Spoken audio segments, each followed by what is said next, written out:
दो दोस्त घर से निकलते हैं बाजार के लिए। बाजार से कुछ सामान खरीदते हैं। सामान खरीदने के बाद दोनों मस्तियां करते हुए मोटरसाइकिल पर घर की तरफ आ रहे थे कि अचानक उन्हें एक चिंची रिक्शा जो है वो क्रॉस करता है। रिक्शे में पीछे बैठी हुई लड़की बड़ी खूबसूरत थी। खुले हुए बाल और दुपट्टा जो है वो हाथ में पकड़ा हुआ था, गले में डालने की बजाय हाथ में। अब ये दोनों नौजवान उसको देखना शुरू कर देते हैं और अपनी मोटरसाइकिल की स्पीड थोड़ी तेज़ करते हैं और उसी रिक्शे के पीछे लगा लेते हैं। थोड़ा सा आगे जाते हैं तो लड़की हल्की सी स्माइल पास करती है और जो लड़का मोटरसाइकिल चला रहा था वो पिछले को कहता है, देख तेरी भाभी सामने आ गई। वो तो फिदा हो गई हम पे। अब वो और उसके पीछे मोटरसाइकिल लगा लेते हैं। ऐसे ही जा रहे हैं तो जगह जगह पे वो स्माइल पास कर रही थी। अब स्माइल पास कर रही है, एक दो बार उसने थोड़ा हाथ का इशारा भी ऐसे कर दिया। अब ये दोनों नौजवान आपस में बातें कर रहे हैं और एक कह रहा है कि यार देख लड़की कितनी खूबसूरत और हम पे मर मिटी है, मुझे तो इससे मोहब्बत होने लगी है, मुझे ये बड़ी पसंद आ गई है। अब दोनों बातें कर रहे हैं, इतने में एक कहता ऐसे कर, ये कागज़ है इसके ऊपर नंबर लिखो और लिख के ना उसके सामने फेंक दो। अब उसने चलती मोटरसाइकिल पे नंबर लिखा, लिख के रिक्शे में फेंका है। अब उसने नंबर उठाया, नंबर उठा के चूमा, चूमने के बाद इशारा किया। अब ये दोनों बड़े खुश कि अब नंबर भी उसके पास चला गया और उसने इशारा भी कर दिया। अब इन्होंने जहाँ से अपने घर की तरफ मुड़ना था ये उससे कोई 4 किलोमीटर और आगे चले गए थे। आगे पहुँचे, रिक्शा एक गली की तरफ मुड़ा है तो इन्होंने वहाँ से गनीमत समझी के वापस चले। बहुत दूर आ गए, उन्होंने मोटरसाइकिल घुमाई, वापस आ गए और घर आके एक दोस्त अपने घर चला गया, जिसका नंबर दिया था वो अपने घर पहुँचा है। अब मोबाइल को देख रहा है। सुबह हो गई, शाम हो गई। अगले दिन वो दोस्त आया, कहता है यार क्या हुआ? कहता है यार मेरी तो नींदें उड़ी हुई हैं, तेरी भाभी ने अब तक मैसेज नहीं किया, कॉल नहीं की, मैं परेशान हूँ, क्या मसला है? उसने नंबर भी ले लिया था, तूने नंबर तो सही लिखा था। वो कहता है जी हाँ मैंने नंबर सही लिखा था, लेकिन हो सकता है कि कोई मिस्टेक हो गई हो, चलो कोई बात नहीं, फिर कभी मिलेगी तो फिर देख लेंगे। अब वो कहता है कि यार फिर कब देख लेंगे, मुझे तो बड़ी पसंद आ गई थी। उसने कहा चलो फिर इंतज़ार करो, हो सकता है आ जाए नंबर। लड़कियों की आदत होती है इस तरह से तंग करती हैं। कोई 3 दिन गुजरे, 3 दिन के बाद उसके फ़ोन पे एक नया नंबर से कॉल आती है। जैसे ही कॉल अटेंड करता है, मोबाइल कान को लगाता है तो आगे से हेलो की आवाज़ आती है। तो कहता है कि जानू तुमने मुझे इतना तड़पाया, अपने दीवाने को ऐसे थोड़ी तड़पाते हैं। लड़की कहती है कि जो मज़ा तड़पाने में है वो प्यार मुलाकात में थोड़ी है, जो इंतज़ार में है वो प्यार में नहीं है। अब ये दोनों के दरमियान बात होने लगती है, एक दूसरे के साथ घंटों घंटों इनकी बातें होती हैं, एक दूसरे को पसंद करते हैं। शादी के फार्मूले बन रहे हैं, ये हो रहा है वो हो रहा है कि मैं तुमसे यहाँ शादी करेंगे, ये करेंगे वो करेंगे। लड़की बड़ी पसंद, उसके घर वाले के बारे में पूछ रहा है, तुम्हारे भाई कितने हैं, बहनें कितनी हैं, वो इसके बारे में पूछ रही है। दोनों आपस में बड़े घुल मिल जाते हैं। अब कुछ 2 हफ्ते गुजर गए इन बातों को। इसने कहा हमें कहीं मिलना चाहिए। लड़की कहती ठीक है, कोई करते हैं प्लान। अब ये बड़ा खुश कि लड़की बड़ी दिलेर है यार, बड़ी जल्दी कह दिया कोई प्लान करते हैं। अब लड़की ने अगले दिन इसको कहा कि फ़लाँ टाइम फ़लाँ कॉफ़ी शॉप है शहर के अंदर, वहाँ पे हम मुलाकात करेंगे। अब इसने लड़की को टाइम दे दिया, बुला लिया। अब अपने दोस्त को कहा कि मुझे वहाँ पे ड्रॉप कर दे। दोस्त कहता है यार मुझे नहीं मिलवाएगा? कहता नहीं।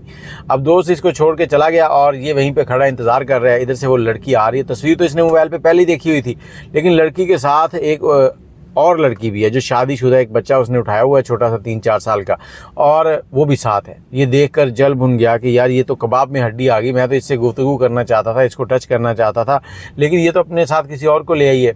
अब मिले हैं, मिलने के बाद उसने बताया कि ये मेरी बहन है। बहन कह रही थी कि मैं पहले लड़का देखूंगी फिर तुम्हें बताऊंगी कि वो कैसा है। अब ये कॉफ़ी पीते हैं, बातें करते हैं। उसके बाद ये लड़की को कहता है कुछ लेना है, तो लड़की इसके साथ जाती है बाज़ार, कुछ शॉपिंग करती है। वो अच्छा खासा इसका खर्चा करवा देती है। उस खर्चा होने के बाद लड़का जो है वो परेशानी के आलम में कि आज कुछ मामला दाल नहीं गली, वो कबाब में हड्डी आ गई थी। घर पहुँचता है, घर पहुँच लेट जाता है। अब इसको इंतज़ार था कि उसका कोई मैसेज मुँह से जाएगा। शाम को उसे मैसेज करता है, लेकिन उसका व्हाट्सएप बंद जा रहा था। एक मैसेज किया उसने, इसको कहा हुआ था कि जब तक मैं कॉल नहीं करूं तुमने कॉल नहीं करनी, बस मैसेज कर लिया करो।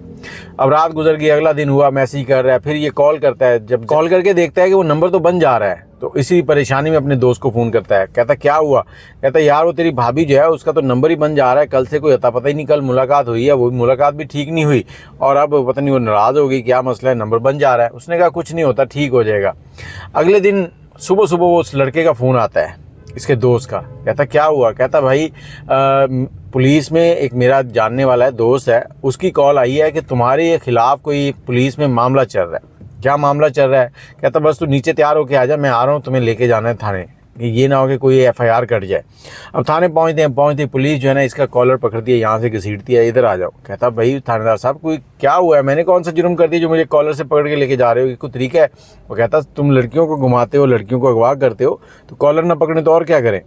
अंदर गए, उसने अपने दोस्त को बताया, वो पुलिस वाले को, उसने थोड़ा नरमी के साथ बात की, इनके साथ बातचीत शुरू हुई, इससे पूरी तफसील पूछी। इसने कहा जी ये लड़की है, ये तस्वीर है, वो वही लड़की थी, ये कल से गायब है और आखिरी कॉल इसने अपने नंबर से तुम्हें की थी, अब बताओ किधर है, और तुम्हें कई जगहों पे सीसीटीवी फुटेज में देखा गया। अब इसके घर भी बात फैल गई, वालिद को भी बुला लिया, सारे ख़ानदान में इसकी बदनामी हो रही है और पुलिस वाले जो हैं इससे तफ्तीश कर रहे हैं। इसने पूरी डिटेल बताई, इस तरह से वो आई थी, उसकी बहन थी, वो इस तरह से चली गई। अब पुलिस को शक गुजरा कि कोई गेम हो रही है, पुलिस ने उसकी बहन को उठा लिया, बहन को उठाया, बहन को 2-4 थप्पड़ लगाए लेडीज़ पुलिस ने, तो वो फर बोलने लगी कि ये सारा प्लान था एक, वो अपने एक दोस्त को पसंद करती थी और उन्होंने उस दोस्त को साथ भागने के लिए एक बलि का बकरा चाहिए था और ये जो नौजवान था ये बलि का बकरा बना है। इसने उससे मोहब्बत का इजहार किया तो उसने इस प्लान को मुकम्मल किया, आखिरी मुलाकात इसके साथ की और फ़ोन बंद कर दिया और मैं उसको भगाने में उसकी मददगार थी, क्योंकि मेरे घर वाले उसकी शादी ऐसी जगह करना चाहते थे जहाँ वो लड़का पसंद नहीं था उसको, लड़का काम भी नहीं करता था, थोड़ा ठीक नहीं था। तो मैंने उसे कहा कि ठीक है तुम अपनी मोहब्बत के साथ भाग जा। अब लड़की जो है वो बाद में गिरफ़्तार हो गई, इस लड़के की जान छूट गई और ये अपने घर आ गया। घर से अच्छी खासी डांट पड़ी, लेकिन एक सबक ज़रूर मिल गया कि ऐसे ही राह चलते हर जगह मुंह नहीं मारा करते। और अगर वो लड़की अपनी बहन को ना लाती, इसको ना पता चलता, तो शायद इसकी जान भी ना छूटती और अच्छी खासी छतरौल भी होती और जेल की हवा अच्छे खासे दिनों तक खाने के बाद इसको कोई निजात मिलती और एक सारी ज़िंदगी का दाग लग गया।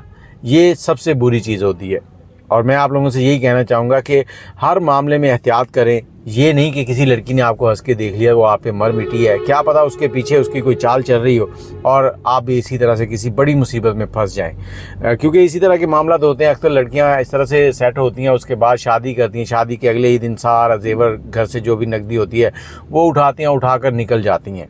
तो आप अपनी राय कमेंट में ज़रूर दीजिएगा। मुझे इजाज़त दें और इस तरह के जो दोस्त हैं उनको वीडियो ज़रूर मेंशन कर दें जो हर आने वाली लड़की को अपनी महबूबा और भाभी बनाना शुरू कर देते हैं।